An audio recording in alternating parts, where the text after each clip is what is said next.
Welcome to MI Radio's Myanmar Today. I'm Melody, and here are today's reports. Pyidaungsu Hluttaw approves loan proposal for Bago-Kyaikto highway construction. Myanmar heading to digital platform for investment, and more Asian investors are entering the country. China ensures the outbreak is under control despite the growing reported cases. The current situation of goods flow. Before we get to the reports, let's take a look at the featured local news for today. The annual Wazo robe offering ceremony was held at the Sasana Mahabatman of the Opa Tasanti Pagoda in Naypyidaw on Wednesday, with the offering of donation items to the Venerable Sayadaws and Buddhist monks. The ceremony was graced by members of the Sangha, and it was attended by President U Myin and First Lady Daw Cho Cho, State Councillor Daw Aung San Suu Kyi, and senior government officials. Before the ceremony, the state councillor donated alms, fruits, flowers, water, and lights to the Buddha image in the Sasana Batman. After delivering a sermon and recitation of Parita by members of the Sangha, President U Myin and wife Daw Cho Cho offered a Wazo robe and offertories to the Bamo Sayadaw Dr. Batanda Kumara V. Vamsa. State Councillor Daw Aung San Suu Kyi presented a Wazo robe and offertories to the leading Sayadaw of the Thanlin Minjiang Monastery. Union Minister for Planning, Finance and Industry, U So-win, held a virtual meeting with the U.S. ASEAN Business Council President Alexander Feldman and party on Wednesday afternoon. During the virtual meeting, the Union Minister said that Myanmar welcomes the U.S. companies that are interested in doing investments in Myanmar. Currently, Myanmar has exerted efforts in order that relevant policies, regulations, and laws can meet international standards.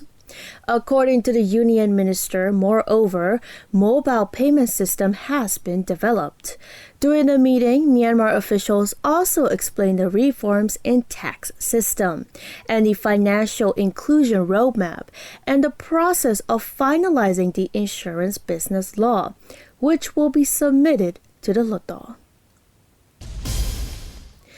The Embassy of the United States of America in Yangon donated $67,500 worth of medical gloves and masks to the Ministry of Health and Sports on Wednesday to mitigate and prevent the spread of the COVID-19 in Myanmar.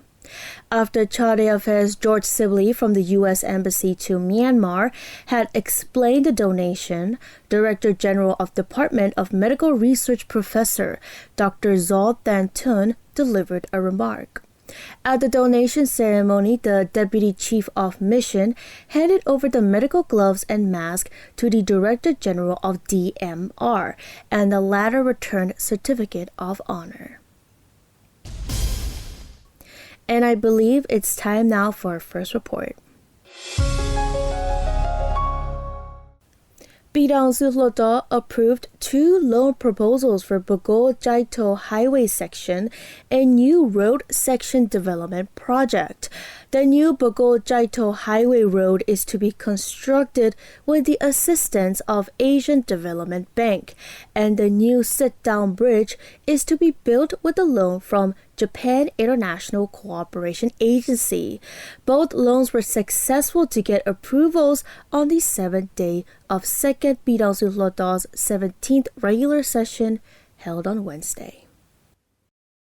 On the 7th day of 2nd Pyidaungsu Hluttaw 17th regular session, the Hluttaw approved to get $483.8 million loan from Asia Development Bank (ADB) for Bago-Kyaikto highway section, as well as to get the loan of 27.779 billion yen from Japan International Cooperation Agency (JICA) for Bago-Kyaikto new road section development project. The Ministry of Construction responded to the presentations and suggestions of Hluttaw representatives and concerning the issue of the amount of loan being high, mentioned by some Hluttaw representatives. Dr. Jolin, Deputy Minister for Construction, explained the required amount of expenses and detailed project.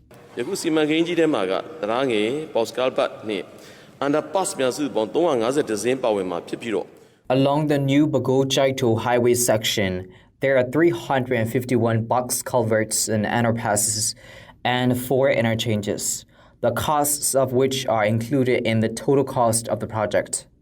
The road is averagely 4.5 meters high, and in some areas it can reach 11 meters high, so the residents can be kept on it if the emergency of flood occurs. For the feasibility study, we have to hire an international consultant because any project implemented by ADB loan needs to be assessed by international consultation in line with the safeguards of ADB. The loan is quite a great amount compared to the previous highway roads implemented with the ADB loan. This is because this new Bago-Kyaikto has to be newly constructed instead of expanding the old road, and it is also the 4-lane road with 21.5 meters width. The estimated budget is $483.8 million, including $87.77 million for contingency budget. The amount of contingency budget is related to risk management. The more the risk is, the more the contingency budget is. For the risk of the project, it is to perform in line with the recommendations of Public Financial Management System 2020 of Myanmar. Economic Internal Rate of Return EIRR is 17.8%, but it is not benefiting financially. After the construction of the road, transportation will be smoother, which reduces expense in trade, as well as the livelihood of the residents will be improved. Since EIRR is calculated based on socio-economic benefits and impacts, the project is to be done by the government instead of private-public partnership PPP system. The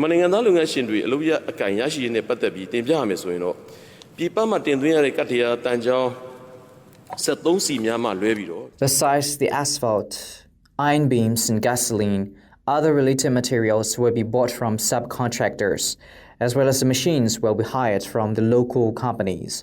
For the already constructed Pyidaungsu Road and Indu-Gokre Road done by ADB loan, the flow of 80% of the project costs was within the local economy, since most of the materials were bought from local subcontractors. It can support the country's economy as well as COVID-19 economic relief plan in terms of employment.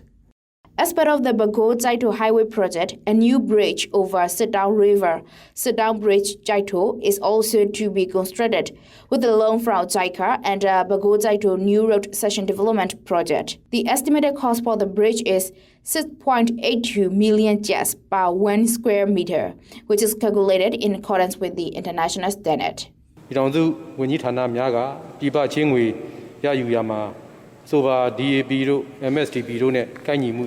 the union ministries get international loan, Development Assistance Coordination Unit gives accreditation in line with Myanmar Development Assistance Policy, DAP, and Myanmar Sustainable Development Plan, MSTP. The ministry will use this loan effectively, minimizing waste and losses in the necessary circumstances. Although some Hluttaw representatives expressed opposed perspectives with the agreement of the majority of Hluttaw representatives, both loans were approved by the Pyidaungsu Hluttaw. The projects are aimed to enhance the development of Yangon Eastern Economic Corridor through Greater Mekong Sub-Region Highway Modernization Project, as well as under Greater Mekong Sub-Region East-West Economic Corridor. News reported by Dora Swesen from Myanmar International Radio. That's the report on Pyidaungsu Hluttaw approves loan proposals for Bago-Kyaikto highway construction. Until the month of May of 2019 to 2020 fiscal years, Myanmar has over $4.1 billion approved foreign direct investment. Out of the countries investing in Myanmar, the Asian countries have more contributions. For the conveniences of the investors, DICA and MIC provide online services in order to head towards the digitalization. Myanmar is receiving the foreign investment at a steady rate, and it has already reached $4.1 billion of approved foreign direct investment until the end of May of this fiscal year, according to the data released by the Directorate of Investment and Companies Administration (DICAR). According to the statistic, until the month of May, the leading countries and regions with most investment in Myanmar during 8 months of 2019-2020 fiscal years are Hong Kong, Singapore, Japan, China, the United Kingdom, and the Republic of Korea. Most of the countries on the top of the list are Asian countries. Professor Pyidaungsu Hluttaw, member of Myanmar Investment Commission (MIC), spoke to MI Radio through an online interview. The policy of the government to look what is called the Look East policy. Asian countries are very keen to invest in Myanmar, and we are very keen to accept them. At the same time, we also feel that there are still many Western companies from Europe, companies from the USA, who are interested to be engaged with us. And therefore, we hope that after the COVID-19, there will be more investments, because at the moment, we have to understand that Myanmar has a lot of potential. Myanmar has a lot of potential in many sectors. For example, in the fishery sector, because we have a long coastline. So the question is, how do we exploit and how do we manage and how do we ensure that the resources from the sea can be exploited for the benefit of the country? We also have land resources like minerals, oil, gas, etc. All these will need to be exploited. But at the same time, we have to ensure that these resources are exploited in a very responsible manner.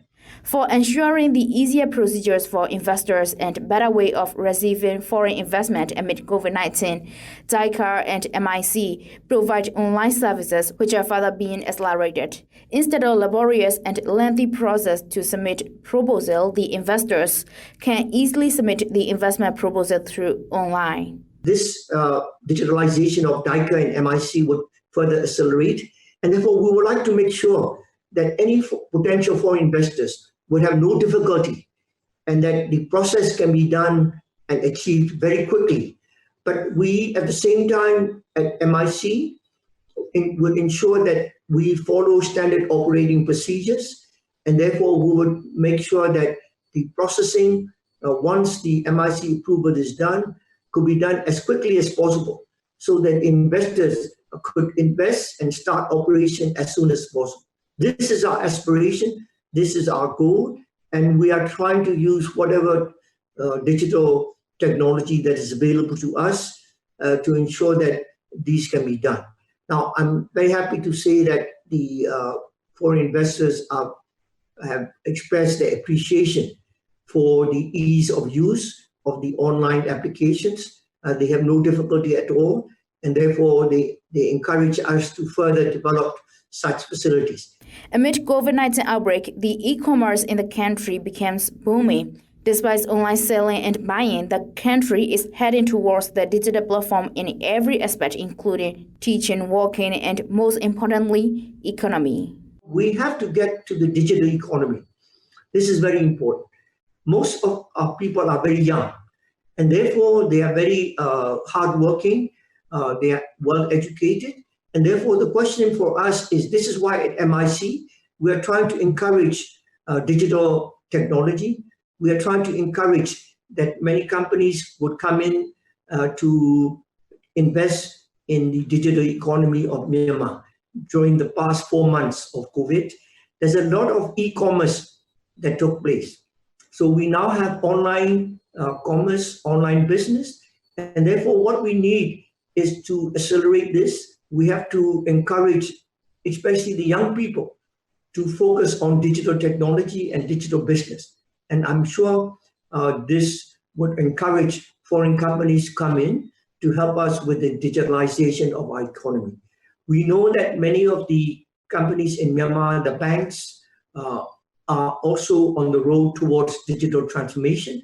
And therefore, I'm hoping that digital transformation will be the big area in the future in terms of foreign direct investment. With more convenient facilities providing for investors, the foreign investment approved amount increases by $747.216 million in the month of May, with a sharp increase amount of $648 from Japan. News reported by Dora Susan from Myanmar International Radio. That's the report on Myanmar heading to digital platform for investment, and more Asian investors are entering the country. Moving on to the third report. On Tuesday, the Chinese mainland registered 101 new COVID-19 cases. The National Health Commission said among them, 3 are from overseas and 98 are the domestically transmitted cases. Chinese government is ensuring the outbreak is under control despite the growing number of reported cases. This report covers the latest outbreak situations in China, the emergency response measures exercised there, and the confirmed cases globally. As of 28th of July, the Chinese mainland registered 101 new COVID-19 cases. The National Health Commission said among them, 3 are from overseas and 98 are the domestically transmitted cases. Of the domestic transmissions, 89 were reported in Xinjiang Uyghur Autonomous Region, 8 in Liaoning Province, and 1 in Beijing. No deaths related to the disease were registered on Tuesday, while 10 COVID-19 patients were discharged from hospitals. Altogether, 78,944 patients had been discharged from hospitals by Tuesday, and a total of 84,060 COVID-19 cases had been reported on the Chinese mainland, including 4,634 deaths. Despite the growing number of confirmed cases reported in China, the country is ensuring the situation is under control. Masaji Newin, China Media Group, CI Myanmar Department, explained more on this. တရုတ်နိုင်ငံမှာဒီ COVID case တွေထပ်တိုးတယ်လို့လည်းကျမတို့သိရတယ်။ဒီ case တွေနဲ့ဆက်ဆက်တဲ့သူအလုံးကို quarantine ဝင်ခိုင်းထားသလိုဒီလူအများနဲ့ထိတွေ့မှုမရှိဖို့အတွက်အသွားလာနေထိုင်နေပေါ့နော်ကန့်သက်ထားတယ်။နောက်လိုအပ်တဲ့တိုင်းတာစစ်ဆေးမှုတွေကိုပြုလုပ်သွားမယ်လို့လည်းသိရပါတယ်။အခုတလောကတော့ဒီတရုတ်ပြည်မှာ COVID case တွေနဲ့ပေါ့နော်အနည်းစုတွေ့နေရတယ်ဟိုနေရာဒီနေရာတွေမှာဒါပေမဲ့ကောင်းမွန်စွာနဲ့ထိန်းချုပ်ကာကွယ်နိုင်တဲ့အခြေအနေဖြစ်နေသေးပါပဲ။ဒီ case ဖြစ်ရတဲ့ဇစ်မြစ်တွေကိုထိရောက်စွာရှာဖွေနိုင်တယ်လို့ပဲဒီကာကွယ်ထိန်းချုပ်မှုလုပ်ငန်းတွေကိုလည်းမသွားပဲနဲ့တရုတ်အစိုးရအနေနဲ့ပေါ့နော်ဒီလင်းလင်းမြန်နဲ့အချိန်မီလှုပ်ဆောင်နေအောင်တွေ့ရပါတယ်။တရုတ်တနိုင်ငံလုံးဒီယောဂထိန်းချုပ်မှုအခြေအနေတွေကတော့အခုဆိုရင်ဈေးတွေစားတောက်ဆိုင်တွေလုပ်ငန်းဝင်ဒီလိုစတယ်ပေါ့နော်အများပြည်သူနေရာတွေကိုကာကွယ်ထိန်းချုပ်မှုတွေကိုအပြည့်ထားတယ်။နောက်ပြည်နယ်တွေမျိုးတွေကိုကူးသန်းသွားလာတဲ့နေရာမှာလည်းဒီလိုအပ်တဲ့စစ်စစ်ချက်တွေကိုပြုလုပ်ပြီးတော့သွားလာလို့ရတယ်။ပြည်သူတဦးချင်းစီတိုင်းကလည်းဒီ hub kit လို့ပေါ့နော်ကျမကြီးမှတ်ပုံတင်တာတွေကိုကြဲကြဲပြန့်ပြန့်ပြုလုပ်ပြီးတော့ဒီသွားလာရပါတယ်။နောက်ပြီးဒီပြပကတင်သွင်းတဲ့အေးစိန်ထားတဲ့အစားအစာတွေကိုလည်းတင်းကျပ်တဲ့စစ်ဆေးမှုတွေကိုလှုပ်ဆောင်နေတယ်။လူနေရက်ကတ်တွေဆိုလို့ရှိရင်လည်းပုံမှန်ထိန်းချုပ်မှုတွေဆက်လက်ပြီးတော့လှုပ်ဆောင်နေရပေါ့နော်။နောက်တစ်ခုကကျတော့ဒီအများပြည်သူတည်ယူပွဲဆောင်ရွက်တွေမှာဆိုလို့ရှိရင်ကိုပူချိန်တိုင်းတာတို့ကျမကြီးကုတ်တွေစစ်ဆေးတာတို့နောက် mask တက်တာတို့သတ်မှတ်ထားတဲ့ကွာဝေးနေတာတို့စသဖြင့်ပေါ့နော်ဒီပုံမှန်စစ်ဆေးမှုတွေကတော့ဆောင်ရွက်နေပါတယ်။ရုပ်ရှင်ရုံတို့အားကစားရုံတို့ဒီပြတိုက်တို့ဒီလိုအများပြည်သူနေရာတွေဆိုလို့ရှိရင်လည်းလူအကန့်အသတ်နဲ့ပေါ့နော်ဖွင့်လှစ်နေတာကိုတွေ့ရတယ်။တရုတ်အစိုးရအနေနဲ့ကတော့ဒီကိုဗစ်အခြေအနေကိုလိုက်ပြီးတော့ဒီကန့်သတ်မှုတွေကိုသူတို့ကချိန်ညှိလှုပ်ဆောင်နေတာကိုတွေ့ရပါတယ်ရှင်။ In global landscape, there are now over 16.5 million COVID-19 confirmed cases globally, with over 658,000 fatalities and more than 9.6 million recoveries, according to the latest tally from Johns Hopkins University. The U.S. has recorded over 4.3 million infections and over 149,000 deaths. The White House on Monday confirmed U.S. President Donald Trump's National Security Advisor Robert O'Brien has tested positive for the novel coronavirus, claiming there was no risk of exposure to Trump or Vice President Mike Pence. Some European countries, including Germany, France, Belgium, and the UK, are now tightening COVID-19 measures. The World Health Organization said on Tuesday the COVID-19 pandemic is one big wave and not seasonal like influenza. That's the report on China ensures the outbreak is under control despite the growing reported cases. Let's move on to the last report for today. The goods flow in domestic areas has been down comparing to the previous year. By this time, where the freight transportations are affected by the impacts of COVID-19. Monsoon season is usually the time when this business faces a slight decline every year. But for this year, COVID-19 just makes the situation much more difficult for this sector. Willison will tell us the full report. As Myanmar is an agriculture-based country, it is exporting goods to other foreign countries, from rice to different other agricultural producers. But as the world economy is hit by the outbreak of COVID-19, Myanmar is also facing the impacts not only when it comes to foreign trade, but also domestic trade as well. As Yangon is the commercial city of Myanmar, where many of businesses are located, it holds a large part of goods flow in Myanmar. However, according to the report by the business persons from domestic merchandise associations and other local merchants, the domestic goods flow is hit hard by the impact of COVID-19. Uang Mo is the secretary of Myanmar Highway Freight Transportation Service Associations, and he spoke to MI Radio about the current situation of freight transportation. And he said, ကျွန်တော်တို့ဒီကိုဗစ်ကာလကုန်စည်ပို့ဆောင်ရေးလုပ်ငန်းတွေကတော့ကျွန်တော်တို့အရင်ခါတိုင်းနှစ်တွေနဲ့တော့ပိုဆိုးသွားတာပေါ့ပိုဆိုးသွားတာဒီကျွန်တော်တို့ When it comes to freight transportation in domestic level, due to the outbreak of COVID-19, it has been much affected when we compare it to that of the previous years. Every day in this time of the year during monsoon season, the freight transportation usually is down because this business cannot go well in monsoon.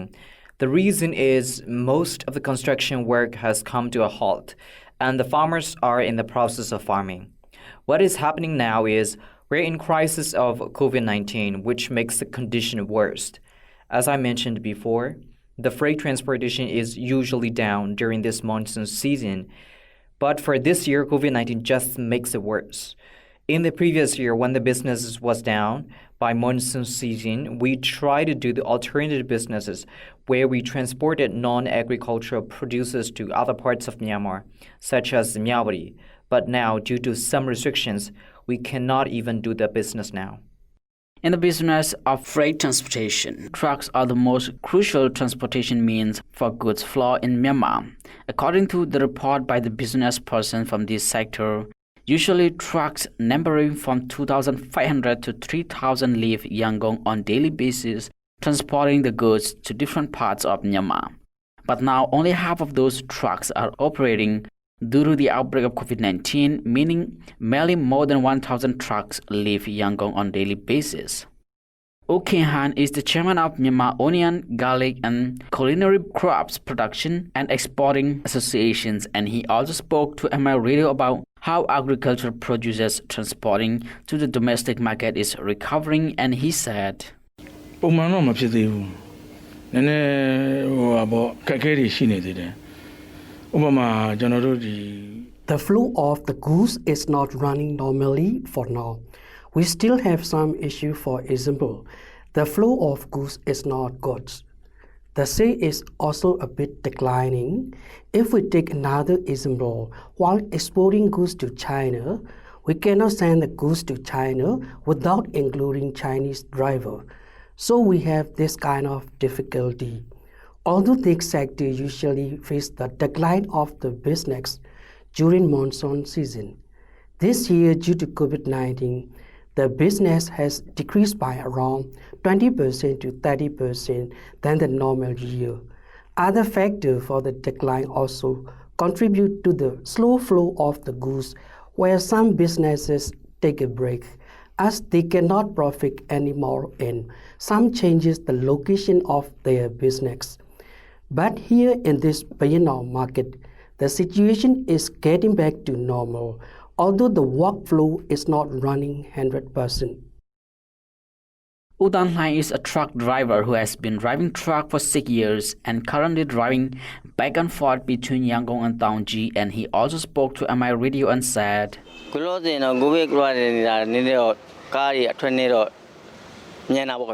COVID-19 first hit Myanmar, the number of journey we made was not many, but the journey was fast and long.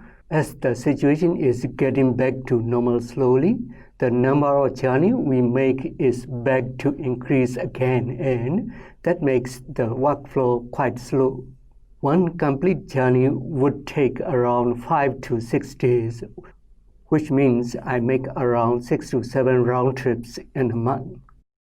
This is Williamson for MI Radio. That's the report on the current situation of goods flow. And now we move on to international news. Chinese State Councilor and Foreign Minister Wang Yi has hailed the sound momentum of China-Japan relations and said he hopes to enhance cooperation and communication with joint efforts during a phone conversation with Japanese Foreign Minister Toshimitsu Motegi on Wednesday. During the call, Wang called for all-level exchanges and cooperation between the two sides in the post-epidemic era, stressing that China has taken a series of measures to help Japanese enterprises resume operations. And Wang hoped the Japanese side could also provide fair and transparent environment for Chinese enterprises. Both China and Japan are supporters of multilateralism and free trade, and Wang said the two sides should continue to support the World Trade Organization and speed up the implementation of the Regional Comprehensive Economic Partnership and talks on a China-Japan ROK FTA. President Donald Trump said he never questioned Russian leader Vladimir Putin about U.S. intelligence reports that Moscow paid the Taliban to kill American troops in Afghanistan, casting doubt on the reports in an interview. President Trump, a Republican who has sought to cultivate warmer relations with Moscow, has said he was not briefed on the matter before it emerged in news media in late June. He has called the reports a hoax and cast doubt on them. Asked why he did not confront Putin on the issue in their call last Thursday, President Trump said that was a phone call to discuss other things, and frankly, that's an issue that many people said was fake news. He said that he and the Russian president discussed nuclear non-proliferation on the call. Democrats in Congress have accused Trump of not taking intelligence information concerning the deaths of soldiers seriously enough and have berated him for being beholden to the Russian president. They have pressed more information from the intelligence community and the White House.